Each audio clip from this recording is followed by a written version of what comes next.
Break मतुंग तराम उक्सरी सही हुफुद्रा रोम Surbhi dementia लोइना रिबी नुपी फुरकपद चेनबसिंग Fabio मखताब पाव पिजरी dementia लाइनाग लोइना लेरकलिबी सही हुफुद्रा रोम सूरबी मेमचाना थासिगी कुनग तरु अमसुंग कुनग तरेत की लोनब अहिंगदा युमदगी थोखिबदा माहपु तमथिना फु चैरकले हाइदुना थौदो असिदा चेनबसिंग चेराक पिबियो हाइना अहल सिगी मसानुपी नोंथोंबम असाला ताग लोइना मताय मदी कोरंगेगी मैरा पाइबिसिंग ngasi प्रेस क्लब त पांगथो पावगी मिफम अमदा फोंदोखरे एन असाला ताना पाउमिसिंगदा हाइकिबदा माकी अपोपी लाइश्रम मेमचाना अक्टोबर कुनग तरु अमदी कुनग तरेत की अहिंगदा कनामता खंगलमदना थोखिबदगी मापु थिनरिङैदा लुवांग संगबम ममांग लेकायदा लेबा येंखोम सुनीता कौबन मियोय अमगी युमगी गेट चिंगनिंगाय ओइबा मोंगदा लेरमी हाइबा मरालदा लेकाय अदुगी मियोय खरना तमथिना फु चैदुना थंबिरम खिबनी हाइरी थौदोदगी मतांगदा पुलिसता वाकलबा मतुंग मियोय अनि पुलिसना फागलगन नुमिनिनी लेरगा बेल थादोकी हाइना असाला ताना मखा ताकी थौदो अदुदा चेनरिबा मियोय सिंग मरी लेनबा सिंग मियेंग चंगबियो हाइनासु मताय अमदी कोरेंगै मैरा पाइबे सिंग लोइना असाला ताना अथॉरिटी पुनिंग सिंगसिलखी मोनसांग स्टूडेंट्स लीडर मरी तमथिन फुरखरे ngarang numidang pung mapan ga makhai rom tarak pada monsang mairoi sing luching ba marina kakching lamkhai dagi sanden da leiba makhoi ge yum tam na han bagi lambida Honda Activa ama amasung e okto ama da lak pa sakhang da ba mioi taruk tare lomna wang pa hung amata tawdana thina furak padagi mioi ani soktuna aruwa phibam da laikan na khre hari थौदोसी मतंग Chandel district की Japhok village Monsang students union की general secretary Wanglar Philip Monsang Kakching PS complain report file तौरे है report अदुना वाकटखिबगी जाफोक खुलदगी STS की प्रेसिडेंट गोदियन किरी लुबासी की जनरल सेक्रेटरी वांगलर फिलिप लिवाक खुलेन विलेज की TS होलिसना मसुंग TS मोनी न चांदेन लेबा मखोगी मयुमदा हननबगिदमा कक्सिंगलब खाइदगी पलेन तमना लापदा विजयपुर मनाक्ता खोंग हामनिंगलपदगी ngaiha खामदुना लेरिङैदा सखंगदबसिंग असिना वाहंग पाहंग तौदना फु चैबगी थबक चथरखिबनी थौंग असिदा गोदियो किरी अमदी TS होलिसन फिबम लुना सोखिबनी हाइरे मियोय मरी असिदा फुरंबा मतुंगदा सखंगदबसिंग अदु पले लोमदा खोंगलै थुना चतुना नांथोखी अदुबु सोलबा मियोय सिंगदी कोमला थाबी PHC दा पुखतुना लायेंखी हाइरी मरमसिना थौदो असिदा चेनबा मियोय सिंगबा थु मतमदा पुलिसना थिदोपियो मसुंग मोसांगनागा कस्टमगी मतुंगिना Wayne चथबा याहानबियो हाजखिबनी हाइरी थौंग असिबु Mosang tribe union CRT उपारुहा गी प्रेसिडेंट NG बेनिथन गी चेरोड अमनसु अकन मोंगदा कंडेम तौरकली लांजेलपदगी थेनरपा वाबसिंग काउथोनबु होनरपनि अदुबु प्रिविग्रेटेड हाउस थमलगनी हारकपना अमुके हेना वारे रिलीफ कैम्प लेरकलिबिसिंग याहक थेनबा पाउदम मोरबुंग कथेनदगी खुंजामा नरांगी मखा कांगपोपी डिस्ट्रिक्ट की मोरबुंग कथेनदगी लांजेलक्तुना लंबोई खोनांग खोंगदा लेबा लेंगा के Manipur trade and expo centre दा हांगबा रिलीफ कैम्प दा चंगफम लौरकलिबा एल रेतुर चंदन पाउचे एसदे मकाताना हाइकिबदा लाल हौरकिबा मे 2019 अदुगी नोंगालमदाय पुंग 3 रोम तारकपा अद्वायदा अकनबा इहौ हौरंबा कुकिसिंग अदु मयुमदा हंजिन खरबा मतुंगदा मसी मयादा लोतुना लेरुबा मैते सिंग थोरकतुना इम्फाल तमना लाकना होनकी अदुबु अयहाक्ति इमा लेत्रे हाइबा पाउदगी अहिंग अदुम कौखी अदुगा सरासु हेनकी इमा लेत्रे हाइबगी पाउ ताबदा ngaiak वाखल मांगदुना अयहाकपु मयामना लाइकन नबिरमखी मदुगी मतुंगदा इखोय मयाम उसिना सिन्ना कंगला तोंबी यौरकपदगी मफम अदुदा मैतै मयामना इखोय बुंगायदुना लेबिरमखी मोरबुंग कथेनदगी लांजेलकपा अखोय मयामबु कंगला तोंबीद मिते सिंगना गायदुना लेबिरंबा उबुदा अखोयगी थवाई हिंगलगनी हाइबगी नुंगाइबा फावरखी माना मखाताना हाय अयहाकी युम अदु तुमनब मई थाबी खिबा मतमदा यावखिबा पोसैसिंग मनुंगदा अयाना ख्वाइदगी पामुजबा पोसकसिंगदी लायेकपा अमा ओइरुबना लायेकपगी थबक असि लाल हौद्रिङै मतमदगी हौजेक लांजेलकलबा मतुंगा यामना खेनरे हानदि अपुनबगी सक्तमगी मतांगदा लाय कया अमा येकलमी अमसुंग वाखलदा अवाबा खंदना नुंसी चानबगी वाखललोंदा ngakta येखिबा अयहाकी थवाइना ताजबा अयेकपा लाइसिंग मई चाकपदा यावखिबा अदु खक्त नतना यामना वाना सागतचखिबा अयाकी लाई येकफमगा लोइनना लाई येकपदा सिजनबा ममन यामलबा मेटेरियल सिंग अदुसु मैना साखिबा अदुमक अयाकी ख्वाइदगी यामना पामुजबा पोषकसिंग ओइरि हौजिकति लांजलक्तुना relief camp लेरबा मतुंग सिददि अयाकी lie येकपगी खोंगचत असिसु यामना होंगले मियामना इंथोक पिरबा फोंदोकनिंगबा वाफम फोंदोकचबा ngamdraba amasung tokhai taraba miyoi adugumbagi wakhalonda lai yekningba phawrakle hairaki masida natana khwaidagi hena pamu jaribadi ayekpa lai sing yonpham leitabana makha tana lai yekningba phawraktaba amadi sel tholaktabana maram moiraga aphang aphangba thabak surna honarpada lai yekningba phawraktaba asimak ayak asuki matik nungaitaba oiri haiki hojima khata pau pijari mafam khanglaktabba miyoi siraga leramle tha asigi kunga tareki ayu angan bapung mari rom tarakpada mayumdagi thokibadagi langla langjit phangba ngamdana lerakhiba kaibi taret khul mayai lekai dagi CH amujau maite chai nifuga ma thoi ngasi ayuk pung 13 ga minute kuntha rom tarakpada chanung manaki singthakki mafam amada thauri yanduna siraga leramle hairi makpu khundrakpum SCG MLA yauna police AR BSF amasung khulgi nahasing khung lirakpada ngasi ayuk sina phangkhibani hairi Sardar Vallabhbhai Patel ya sanwa miyangna ning tamlaba India uhelambani governor Leiba sina Iron Man of India haina khangnar liba Sardar Vallabhbhai Patel ya sanwa miyang makhada leiba sina amata oiminaduna ning tamba India uhelakpani haina governor AK Balana phungdokre wafam masing asi Imphal ya hanba MR की parade ground पांगथोखिबा राष्ट्रीय एकता दिवस national unity day गी थौरम पांगथोखबदा सरुक यादुना मांगना फोंदोखिबनी थौरंगी मनुंगसना governor मरी सुबा IRB की commandant Pramesh आरामबम न पेरेड कमांडर ओइदुना लुसिंगबा कंटिजेंट 12 की मास पास न पीबा सेरुट ओखिबगा लोनेना पेरेड इंस्पेक्शन तौखि थौरंगी मनुंगसना गवर्नर सरुक याखिबसिंगदा राष्ट्रीय एकता दिवस की वासक लौहनखि थौरंगा मरी लेना मांगना मखाता ना हाई नेशनल यूनिटी डे की थौरम पांगथोक लेबसी सरदार वल्लभभाई पटेल की थौना अमसुंग निंगथौ पानबा लेबाग सामंगा हेनबबु रिपब्लिक अमा ओइना पुनसिन हनखिबा अदुबु निंगसिंगदुना पांगथोकपनी स्टैच्यू ऑफ लिबर्टी असिमा के लीडरशिप पीबा इकाय खुमनबनी अमसुंग लेबा असिगी अमत ओइबा पांगल अमसुंग इंटीग्रिटी की खुदम अमनी हाइखि वाफम असि फोंदोलदुना गवर्नर सिटीजन पुनमक्ता मरु ओइना मणिपुर की मियामदा अमत ओइमिनबगी इहुलबु फुरुप कांगलु पुनमंगना अमत ओइना थबक तौमिनदुना थमनबा अपील तौखिबगा लोइना पुंसीदा नुंगसी सानबा लेहनगदबनी हाइखि मास पास कंटिजेंट सिंग सरु याखिबसिंग मनुंगदा army Assam rifles CRPF first combine IRB 10 सुबा अमसुंग 13 सुबा IRB civil police Imphal west अमसुंग ईस्ट 9 सुबा IRB महिला 13 सुबा मणिपुर बटालियन NCC अमसुंग 35 सुबा गर्ल्स NCC की कंटिजेंट सिंग याउरी थौरंगी मनुंगसना अखोगी अपुनब सक्तम हाइने मिंथोनबा जगोगी परफॉर्मेंस अमसु गवर्नमेंट डांस कॉलेज न उतुना मतो ओइमिनबा अमसुंग कल्चरल हार्मोनी की मसक ताकी अमरोमना ngasi पांगथोखिबा थौरम मसिगा मरी लेना मणिपुर पुलिस डिपार्टमेंट सिंधुना मपान कांगजे बुंग पांगथोखिबा बेन डिस्प्ले दसु गवर्नर अजय कुमार बालान सरुयाखी थौरम मसिदा chief secretary advisor DGP civil military अमसुंग पुलिस की सीनियर ऑफिसर सिंह मैरू सिंह अमसुंग मियामना सरुक याखी फारब मतुंग नुमित तरेनी लेरगे एरेस्ट मेमो पिरकलिबा करिगिनो MPCM मखाताब पाव पिजरी सलिबा थासी कुनगा माथोइदा संगोम सुम्बम सोहाइल बुंग मयुमदगी फादुना पुखरगा नुमित तरेनी लेरबा मतुंगदा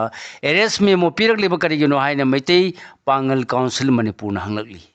काउंसिल के प्रेसिडेंट हाजी आराफत अली ने थादोरपसिरोलमना हाई था सिगी कुनगमा थोइगी नुंथिन पुंग मरी रोम ताबदा house to house cordon and search operation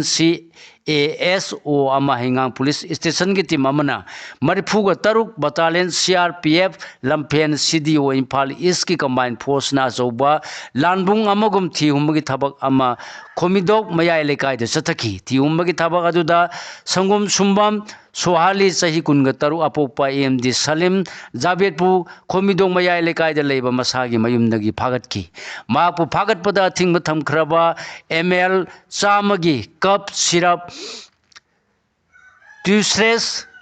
TR Codin Confen and Dipodilin Marfudraga Mato Emadi Selo in a lupa, Lissing Tarani Tuga Satre Maripusu Pagat Ki Hibasi, Imu Manungi Mio Singasu Yaning Bugaloina, Mapu Paduna Serak Pi with the Ayetpa Late. Adumna di waraga imung manungi makete hangang PSki Tausil Tawong the Pien the Banuai Tabakare lady Adudi Mao police station the Tasiki Kunga Manga Gaying Nungaida Pagat Kiba Mio Ahum Komidok Mayai Lekai the Ipam Aras Khan Kungamatoe Apopa Samir Khan Asami Kasar Jalanpur Tudagi Wasit Ahmad Borbia Kunganipana Popula Kidraba Taibu Rahmana Madhya Samgi Kasar District gi Gumraha Adkindagi Ismail Ali Talukadar Kuntra Popula Kidraba Indris Ali Gamatau Karamna Soil Gamari Makong Samna Libano Luina Namioya Homa Sidiki Pagalapa Maruti Suzuki car Ignis Asiga Loinena Hairiba Mio Omasi Hauju Power Media the Pundo Kiba Lakebra Tasiki Kungama Toy the Pakiba Soin Hangi Eres Memo Sigi Kunga Taret Kakta the Mayum the Pirak Labasina Garigino Hanglukli Asiguma Sendin Sajan Baman but Tawong Sidita Singna Yanindi Maugetaki Parak Kiba Mio Ahum Asiga Sohailga Mari Makong Isam Samanba Tawong Toshin Sito Biganu. Luina Seng Basumba Logi Matungina Mara Labor Sincera Pivada MPCM na Sagwali. Makatana Police Nasu Karehen Marik Sumamong da Tabak Satabiu Hirekli. Tawan Police Napigani Tobal District Police na Sinduna Tangnaba Singi Kulsingi Sing Missing Yauna Ningol Sing Sakokre. Tobal District Police na Silaga District Asigi Tongan Tonganba Mapam Singi Mara Paibi Ningol Imai Bel Sahum Lom na Saruk Yaba Ningon Sakobagi Thorom Amangasi Hairok Police Station the Pangthokre. Thorom Sida Tobal District Tangnari Basingi Kulsindagi Singmi Ningol Kaya Su Saruk Yaba Laknaki Hari. MPLA Sema Sana Zaubana Lusingdona Porompat DC Complex Tagi Unity Mars ki Khongchat Chatkre. India ki Iron Man Haina Khangnaba Natana Khangnabada Natana Lebak Sigi Hanba Deputy Prime Minister Waramba Lekhidraba Lusingba Sada Balwai Patel ki Sama Yankai Subamba Pok Kumon Gamari Lainana Imphal East ki Porompat Leba DC Complex Tagi MPLA Sema Sana Zaubana Lusingdona Unity Mars ki Khongchat Ama Palace Compound Leba Maharaj Bodhajana College Phawba Chatkre Hari. Kanglup ki oina khallaga semgat libasidi mayai kaba chinjak sinnabuga manai kuina chatloi enoni hoji makata pau pijari ko ki pangal khongi khut ki pangal kanbasi sab manadragadi haksang semba yadabugumna manipur haibasi phuru kayagi apunbu oibana punamang nam sab manana manipur ki khandragadi chakhotpa oiraroi kanglup ki wakhal da semgat sagat pasidi mayai kaba chinjak sinna bagumbani kuina chatloi lukhigeni haina DM University ki Political Science Department ki Associate Professor Enoni na phungdokre wafam masinga si press club ta RK Gunikant na khomjenba amadi edit toba revisiting the golden era a lens into contemporary Manipur Haina Mingthon Malarik ama Asia Pacific Foundation Manipur Sinduna Phongbogi Thorum the president member oina saruk yakhib da mangna phungdokkibani Thorum sida roadside Vendors Welfare Association ki president Kheti Tama Imagi Mairagi president TS Sujata na Singbachu president member oina saruk yaki ngasi phongkiba lairisi maramda Manipur University ki law department ki assistant professor Dr. Sapam Dilip Kumar na waron piki kumbidagi wangu phawbagi lambi mathang thagi ahum phawbada koilas thabidrabadi lambi thingbai khongjang changsilagani कुंबीदगी वांगू फावगी लंबी से मफम खरद मते मते same होरमलगा मपुंग फाना सेमजिन बीदबना लंबी मपान लेरिबा मियामदा असुगी मते अवाब मायोकनरे लंबी purring से मथंग थागी ओम फावबदा मपुंग फाना सेमजिन कोयलास थाबीद्रबदी मथंगी नोंगान बदगी लंबी थिंबगी खोंजंग संगसिलगनी हायना कुंबीगी मियामना फोंदोरकली वाफम कुंबी लमलोंग लमदमदुगी मैरा पाइबिसिंग लंबी परिंग सिद थेंगनरिबा खुदोंचादब कयागी मतांग संगसिनखिबा खोंजंग अमद पाउमिसिंग फोंदोरखिबनी खोंजंग दुद सरु याखेबी कुंबी लमलोंगदगी एन इंदू कौबी मैरा पाइबी अमना लंबी सिद थेंगनरिबा वाबा अमदी खुदोंचादब सिंगी मतांग मखा ताना हाइखिबदा स्कूल की माइरोय कया साइकिल अमदी खोंगना नुमित खुदिंगी चटनरिबा लंबीनी अपिकपा आंगांग सिंग स्कूल चटखिबा मतमदा लंबी द गाड़ी अचौबा अमा लाकपदा उफुन्ना पुमममदुना सक उनबा फंगनदे असिगुंबा कया सिन खुदोंग थीबा थोरकद्रा हाइबगी मिपाइनबसु पोनरे लंबी असि कनाना सेमगदबनो असुक सांगलबा मतम कया सिद खांगबा ngamlap tabadagi kumbida leriba ima ibel kayana ngasi haurakibani lambi asi semjingani aina kanaguma miyoy amana amuk takhaigani amuk lalaga amuk takhaigani thawong si lamdam sigi miyambu miyoyna ubidabra kumbi asi mama leitabra bot matamdadi sel yenge haiduna lakani sen yenbiganu lambi hana sembiyu lambiga tainabada leriba ahlaman miyam ana yek phawriba sing laktuna yengbiro law haina su phongdokhi Bihar athoi hen tanaba wasak kaya ga loinana akanwa mongda mikhalgi campaign chathanari makata ba pau bijari Bihar assembly Mikhal mamang sida political party singa thoi hen tanaba mongda miyam da wasak kaya saktuna akan ba mongda mikhalgi campaign chathari opposition wariba INDIA block amasung ruling pariba India gi maruiba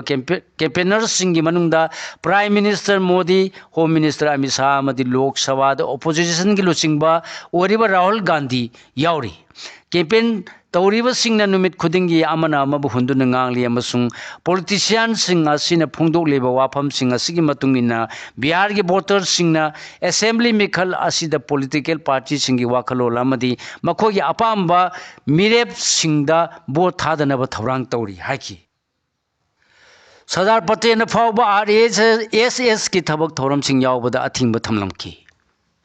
Congress President Mallikarjun Kharge na leba sida Rashtriya Swayamsevak Sangha RSS pu athingba thamnaba mahangna phongdoktuna lakhiba wafam singa amuhana paladuna Iron Man of India haina khangnaba India gi ahanba deputy prime minister Sardar Vallabhbhai Patel na phawba lenga ki employees singbu RSS ki thabak thoram singda yawba athingba thamlamki haina phongdokre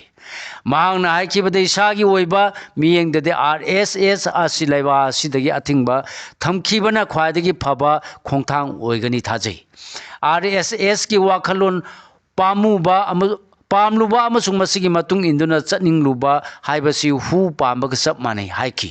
wafam singasi Sardar Patel gi mapok kumona madi hanagi PM Indira Gandhi lekhidabi kumon thoram lakpuga mari lainana phongdokhibani Kharge na lusingba amasung lusingbi ani asibu India gi Iron Man amadi Iron Lady ni haiki Kharge gi wafam sing PM Modi na Sardar Patel gi sama yangkai suba mapok kumon thoranga mari lainana wangang oda Sardar Patel na Jammu and Kashmir bu India da mapung phana tilanba pamlami adubu India gi ahanba PM Jawaharlal Nehru na yakhidabani haina phongdokhraba matungda hairakibani Panbe yabadi Kharge gi yum wariba Karnataka dadi Congress lenga ki institution amadi public space da RSS ki thabak thoram sing athingba thamkhiba lekre haire Hurricane Melissa na Caribbean da miyoi nipuga mapan siengkraba matungda Bermuda tamna sangsinkre tamthirba Hurricane Melissa na Caribbean Parks na amangata thon khibalone na miyoi nipuga mapan har kharpatungda Bermuda tamna sangsinkre tamthirba nongnai nungsit asina basmas da tamthirba isau tholakpa yabagi oithokpa leibagalone na Cuba Jamaica Haiti amadi yumlon nariba Dominican Republic su mapam kaya da ising thumjindana khudongthiba thonbagi oithokpa leire haina US National Hurricane NHC na phungdokre नोंनि नुंसित असे हौजिक फावबद ख्वाइदगी मपांग club नोंनि नुंसित अमा ओइबगा लोइनना imperial college London के study अमगी मतुंगिना मियोइबना थोखनबा अइंग acai खल काहेलकपना किनिंगाई ओइरबा नोंनि नुंसित असी मायुकनबनी हाइरि हौजिक सानबगी पाव Manipur premier league सगोंबन United ना अनोबा इमागी मंगाल माइथीबा पीखरे इम्फाल ईस्ट डिस्ट्रिक्ट की मनुंग सन लेबा सेक्टागी SSC ग्राउंड चथरीबा होमलक सुबा मणिपुर प्रीमियर लीग लिसिंगनी कुनगा मंगागी ngasi सानखिबा तोंगान तोंगानबा मैचसिंगदा सगोंबन यूनाइटेड SU ना अनोबा इमागी मंगाल AIM माइथीबा पीखरे अतोपा मैच अमदना ABA खित्रिगांव अमसुंग असुफी FA ड्रॉ चतखरे हाइरि सांदेना UDSA माइथीबा पीरमलगा चैंपियन ओइबा ngamkhre hill district sports association Manipur सिंधुना उखुल हेडक्वार्टर दंगनांदगी हौदोखिबा हिल डिस्ट्रिक्ट स्पोर्ट्स में लिसिंगनी कुनगा मंगा कुनगा तरुंग असि लोसिन खिबगा लोइनना लोसिनबा नुमित सानखिबा फुटबॉल फाइनल मैच त चांदेना UDSA थोइदुना टीम चैंपियन ओइबा ngamkhre मणिपुर मिजोराम माइथीबा पीरमलगा सेमीफाइनल संगबा ngamkhre पंजाब की अमृतसर द लेबा Mount Litera Zee school ground अमदी श्री गुरु हरगोविंद फुटबॉल स्टेडियम द चथरीबा sub junior boys national football championship लिसिंगनी कुनगा मंगा कुनगा तरुक मणिपुर टीम माई पाक्तुना सेमीफाइनल संख्रे Rashtriya Ekta Diwas run for unity पांगथोखरे मणिपुर हौजिक फावबद गोल मंगा सिल्वर तरु अमसुंग ब्रोंज तरागा निथोय लौबा ngamkhre Arunachal Pradesh masters table tennis association सिंधुना हौजिक चथरीबा मरिरक सुबा north east masters table tennis championship की ngasi लोइसिनबा नुमित फावबदा मणिपुर पुन्ना गोल्ड मेडल मंगा सिल्वर मेडल तरुक अदुगा ब्रोंज मेडल तरागा निथोय लौबा ngamkhre हाइरि सिगलोनेना लोजरे ngasi फोंबा हुयला पाव पावसेदगी खोमजिनजबा मरुबा पावसिंग ख्वाइ पुनोपु अमुका हन्ना खुरुमजरी।